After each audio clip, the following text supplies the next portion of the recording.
आज हम लोग पढ़ रहे हैं उपयोगिता ह्रास नियम, डिमिनिशिंग लॉ ऑफ यूटिलिटी। वैसे हम इसको कल पढ़ा चुके हैं, लेकिन कल हम लोग पढ़ रहे थे उपयोगिता के भेद। सेम है, कोई अंतर नहीं है, बस थोड़ा सा हमने हेडिंग चेंज की है। उपयोगिता ह्रास नियम आज हम लोग इसको इस रूप में पढ़ेंगे। तो उपयोगिता ह्रास नियम क्या है, पहले ये देख लेते हैं। उपयोगिता ह्रास नियम का मतलब है कि जैसे जैसे हम कोई भी आवश्यकता की पूर्ति करते जाते हैं, वैसे वैसे उससे मिलने वाली जो उपयोगिता है, जो उससे मिलने वाला गुण है, वो धीरे धीरे कम होता जाता है। जैसे एग्जाम्पल मान लें कि हमें भूख लगी है और जब हम पहले खाते हैं तो हमें लगता है बहुत अच्छा लगता है, फिर उसके बाद अगर वही हम दोबारा खाते हैं तो लगता है कि थोड़ा सा कम अच्छा लग रहा है, और फिर ऐसे करते करते लास्ट में ऐसा होता है कि अब उसको खाने की बिल्कुल इच्छा नहीं होती है। इसका मतलब है कि हम पूरी तरह संतुष्ट हो गए। यही होता है उपयोगिता ह्रास नियम। मार्शल ने इसको इस तरह से कहा है कि जैसे जैसे हमारी जो आवश्यकता की पूर्ति बढ़ती जाती है, वैसे वैसे उससे मिलने वाला जो गुण है, जो उससे मिलने वाली उपयोगिता है, वो धीरे धीरे कम हो जाती है। यही है उपयोगिता ह्रास नियम।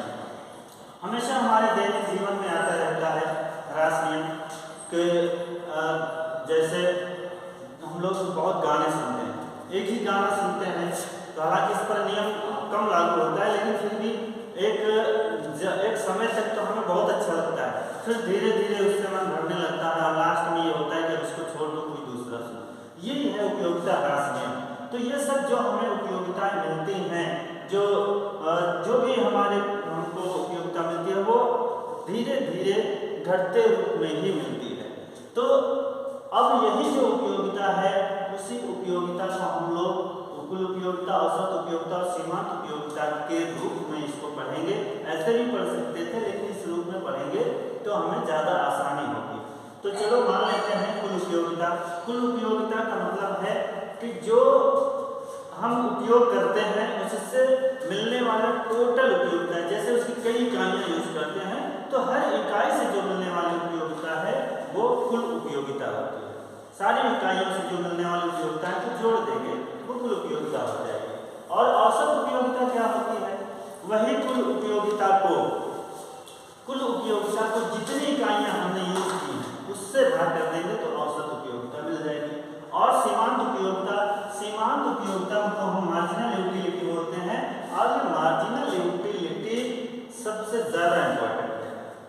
ये केवल यहाँ पे नहीं, पूरी इकोनॉमिक्स आप समझ के चलिए कि मार्जिनल यूटिलिटी पर आधारित है, और ये इकोनॉमिक्स उपयोगिता ह्रास नियम पर आधारित है, और ये उपयोगिता ह्रास नियम मार्जिनल यूटिलिटी के हिसाब से चलेगा। तो अब हम इनका अगर सूत्र देख लें तो TU का सूत्र होता है सिग्मा MU, और AU का सूत्र होता है TU/Q, और MU का सूत्र होता है, इसको चूंकि परिवर्तन के रूप में देखते हैं तो डेल्टा TU/डेल्टा Q, या इसको इस तरह भी लिख सकते हैं TUN माइनस TUN-1। इसको बराबर करो, दोनों सूत्र एक से ही है, उत्तर एक से मिलेंगे।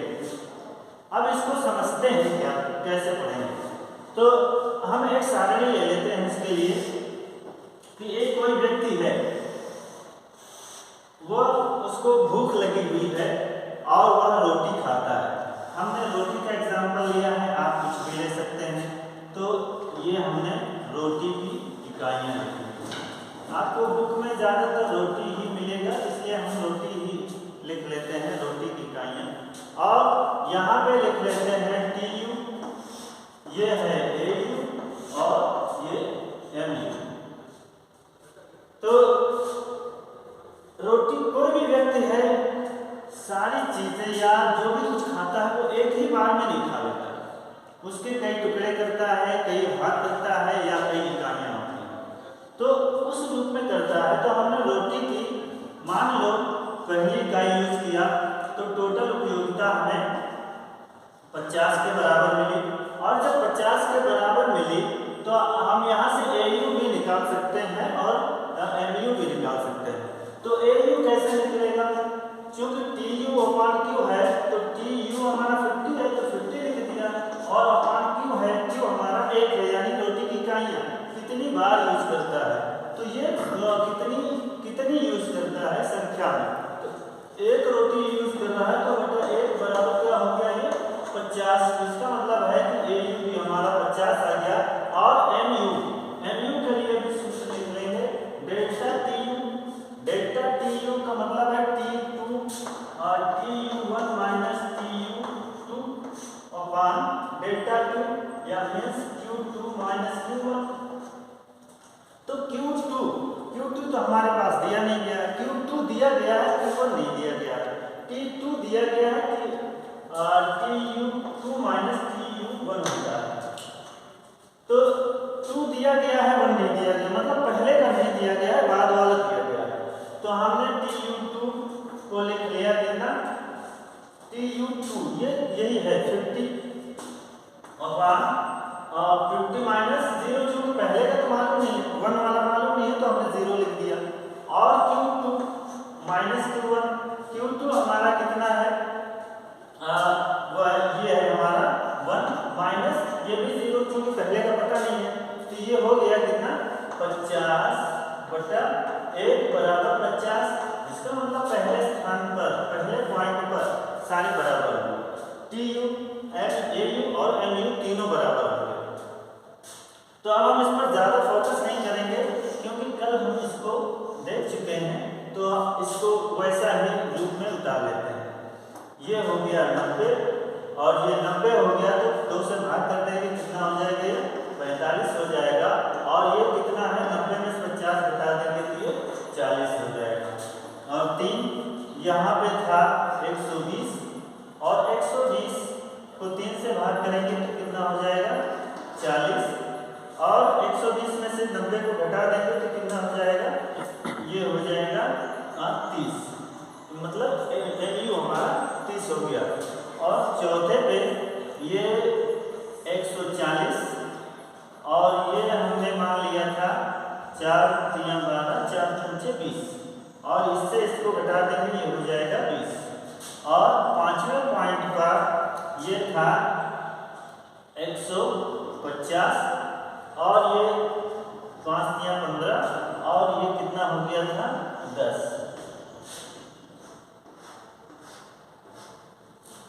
ये 140 था, तो 140 ही करते हैं, 140, और ये 35 नहीं 5 5 10 40, ये होता है 28, और ये कितना होता है 140 से 140, और ये अगर इसके बाद भी व्यक्ति यूज करना शुरू कर देता है, मतलब ये हुआ कि यहाँ पे व्यक्ति पूरी तरह से संतुष्ट है, और यहाँ पे कोई उपयोगिता उसकी नहीं बढ़ रही है। अब या अगर इसके बाद भी व्यक्ति उपभोग जारी रखता है तो उसको ऋणात्मक उपयोगिता मिलना शुरू हो जाती है, अर्थात कुल उपयोगिता घटने लगती है। तो ये कितना हो गया, अच्छा तो ये 20 हो गया, और ये हमारा हो गया -10, ऋणात्मक उपयोगिता मिलने लगती है, मतलब हमें नुकसान होने लगता है। अब ये हमने पिछली क्लास में पढ़ा था, और जो नहीं समझ में आया पिछली वाले से पढ़ लेंगे। अब मेन फोकस हमारा इस बात पर है कि हमें उपयोगिता ह्रास नियम को दिखाना है। उपयोगिता ह्रास नियम आप यहाँ से देख सकते हैं। उपयोगिता ह्रास नियम, ये हमारी जो उपयोगिता है देखो लगातार घटती जा रही है, ऐसा क्यों हो रहा है, ये उपयोगिता ह्रास नियम के कारण ही हो रहा है। और उपयोगिता ह्रास नियम का कारण क्या है, उपयोगिता ह्रास नियम का कारण ये है कि पहली बार, अभी इसको हम बताते हैं, पहले इसको समझ लें कि पहले इसको देख लें, ये जो सीमांत उपयोगिता है इसके 3 रूप हैं। पहला, यहाँ तक जो है ये धनात्मक है, यहाँ से यहाँ तक ये जो है धनात्मक है, घट तो रही है लेकिन फिर भी धनात्मक बनी हुई है, यानी उपभोक्ता चाहता है कि अभी खा लें, उसके जो इच्छा है अभी पूरी तरह से भरी नहीं है। लेकिन और ये है शून्य, ये क्या है? शून्य सीमांत उपयोगिता। और ये क्या है? ऋणात्मक, ये है ऋणात्मक सीमांत उपयोगिता। ऋणात्मक सीमांत उपयोगिता का मतलब है कि उपभोक्ता यहाँ तक तो यहाँ पे वो पूरी तरह संतुष्ट हो गया है, मतलब 5वीं इकाई खा करके व्यक्ति पूरी तरह संतुष्ट है, ना वो उसका नहीं चाहता, उसकी इच्छा है कि हम ना खाएं, लेकिन अगर वो उसके बाद भी यूज करता है तो उसको उपयोगिता घटते क्रम में मिलेगी। अब यहाँ पे हम ये अपनी भाषा में कह सकते हैं कि इसको नुकसान होगा। तो ये सीमांत उपयोगिता ऋणात्मक है। और यहाँ पर देखो औसत उपयोगिता की क्या स्थिति है? औसत उपयोगिता भी लगातार घट रहा है और औसत उपयोगिता हमेशा ही घटता जाता है, लेकिन कभी ऋणात्मक नहीं होता। औसत उपयोगिता कभी भी ऋणात्मक नहीं होगा, वो घटता रहेगा लेकिन ऋणात्मक नहीं होगी। और जो TU है, टोटल यूटिलिटी है, कुल उपयोगिता है, कुल उपयोगिता हमेशा क्या है? बढ़ती जाएगी, एक समय आएगा स्थिर हो जाएगी और उसके बाद घटना शुरू हो जाएगी। हमारा मेन फोकस यही है, उपयोगिता ह्रास नियम में हम यही पढ़ते हैं और ये सारी आपको कई जगह मिलेगी, लेकिन उपयोगिता ह्रास नियम यही बताता है। तो चलो इसको हम एक रेखा चित्र की मदद से देख लेते हैं। ये x अक्ष है, ये y अक्ष है, ये हमारा मूल बिंदु है। अब हम इस पर रोटी की इकाइयाँ दिखा देते हैं।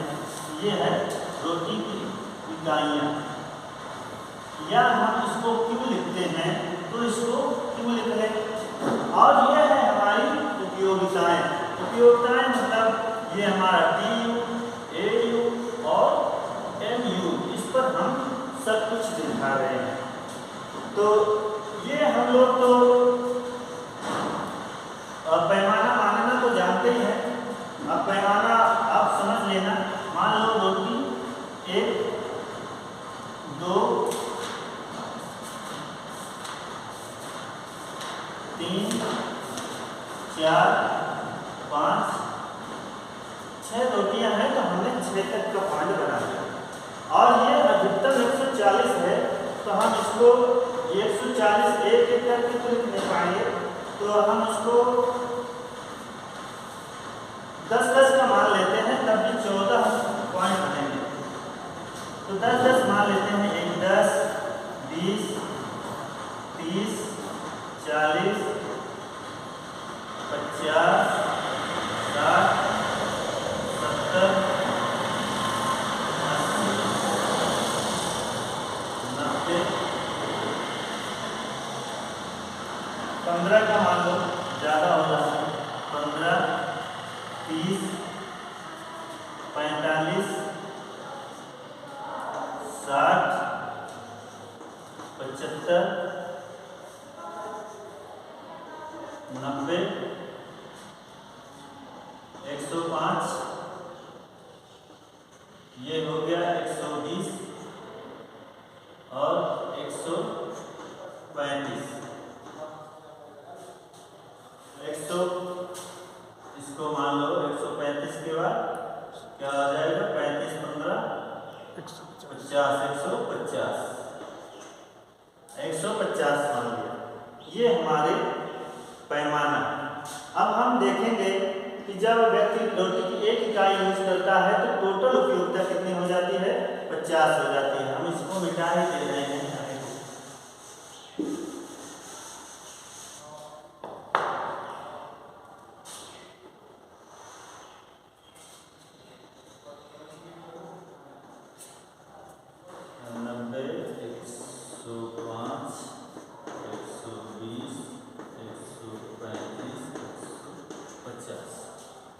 तो एक इकाई पे टोटल उपयोगिता 50 है, तो 50 कहाँ आएगा? 45 से थोड़ा सा ऊपर ले लेंगे तो 50 हो जाएगा। और रोटी की एक इकाई, तो इन दोनों को हम जहाँ पे मिलता है वहाँ पे एक बिंदु लगा देते हैं। दूसरा 90, जब दूसरी रोटी खाता है तो उसको कुल उपयोगिता 90 के बराबर मिलती है, तो 90 यहाँ पर है। इन दोनों के मिलान बिंदु को हम एक पॉइंट लगा देते हैं। तीसरी रोटी खाता है तो 120, तीसरी रोटी खाता है तो 120 ये है, इन दोनों के मिलान बिंदुओं पर एक पॉइंट लगा देते हैं। चौथे पे 140 है, जब 4 रोटी खाता है तो 140 के बराबर उपयोगिता मिलती है, तो 135 से थोड़ा सा ऊपर करके एक पॉइंट एक बिंदु लगा देते हैं। जब छठी रोटी खाता है तो 120 पे लौट आता है, तो पांचवी पे 140, पांचवी पर भी सेम वहीं पर, और छठवीं पे 120 यहाँ पे आ गया। अब हम इन सारे बिंदुओं को मिला दें तो हमारी जो कुल उपयोगिता है वो इस तरह से मिल जाती है, हमारी TU है। TU हम ये देख रहे हैं पहले लगातार बढ़ रही है, बहुत तेजी से बढ़ रही है, यहाँ तक बढ़ती है, मीन्स 140 तक तो लगातार बढ़ती है, उसके बाद बराबर हो जाती है, और उसके बाद भी अगर उपभोग जारी कर रखता है तो उपयोगिता घटते क्रम में मिलने लगती है।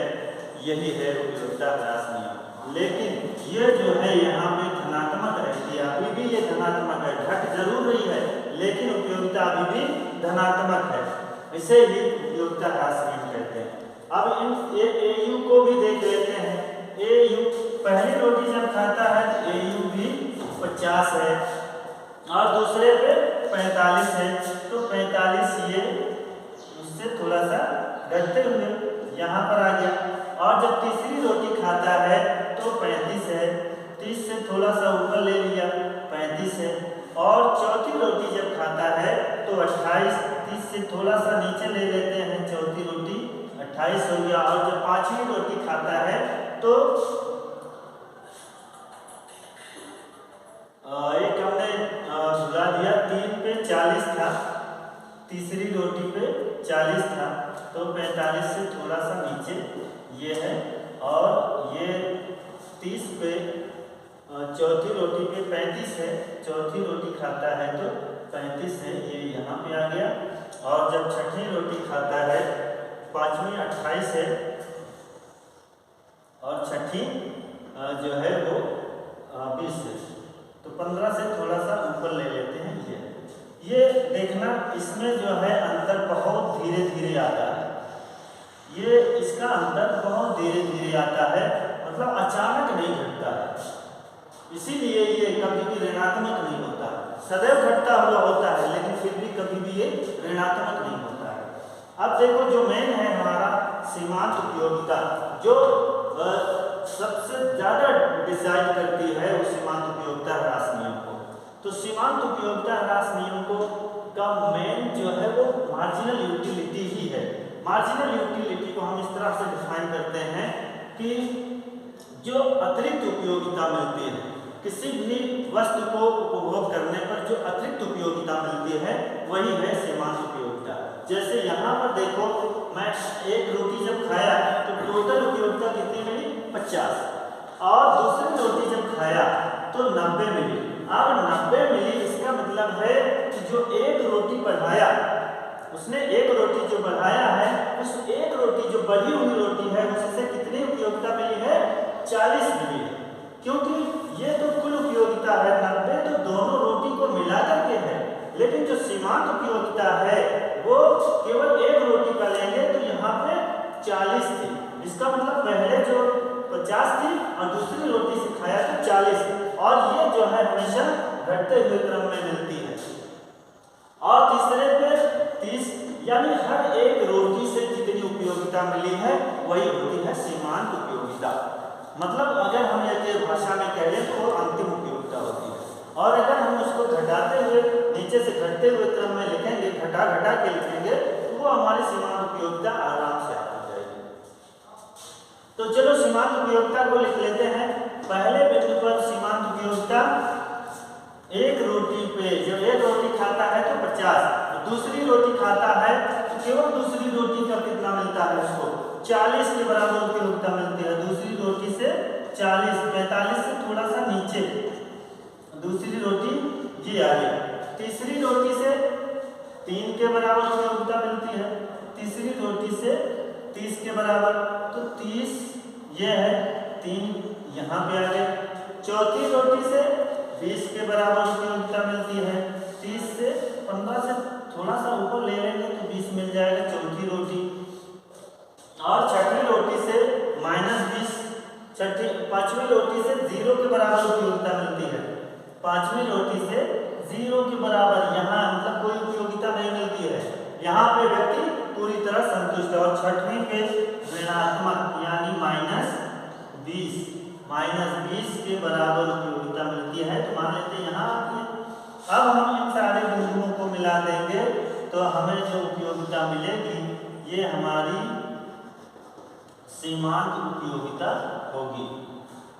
अब सीमांत उपयोगिता तीनों में देखो संबंध क्या है, जब ये बराबर हो जाता है, कुल उपयोगिता जब बराबर हो जाती है तो सीमांत उपयोगिता फिर भी हमारी धनात्मक रहती है। और जब ये यहाँ बराबर हो जाती है तो सीमांत उपयोगिता हमारी 0 हो जाती है। यहाँ पे कुल उपयोगिता घट नहीं रही है बल्कि बराबर में है, तब सीमांत उपयोगिता हमारी 0 हो गई। और जैसे ही कुल उपयोगिता घटना शुरू हो जाती है वैसे ही सीमांत उपयोगिता हमारी ऋणात्मक हो जाती है। और ये जो बिंदु होता है जहाँ पर कुल उपयोगिता अधिकतम होती है वहाँ पे सीमांत उपयोगिता 0 होती है। इसको पूर्ण तृप्ति का बिंदु या पूर्ण संतुष्टि का बिंदु कहते हैं। पूर्ण तृप्ति का बिंदु कहते हैं, यानी यहाँ पर उपभोक्ता पूरी तरह से संतुष्ट हो जाता है, आगे की इच्छा नहीं होती है।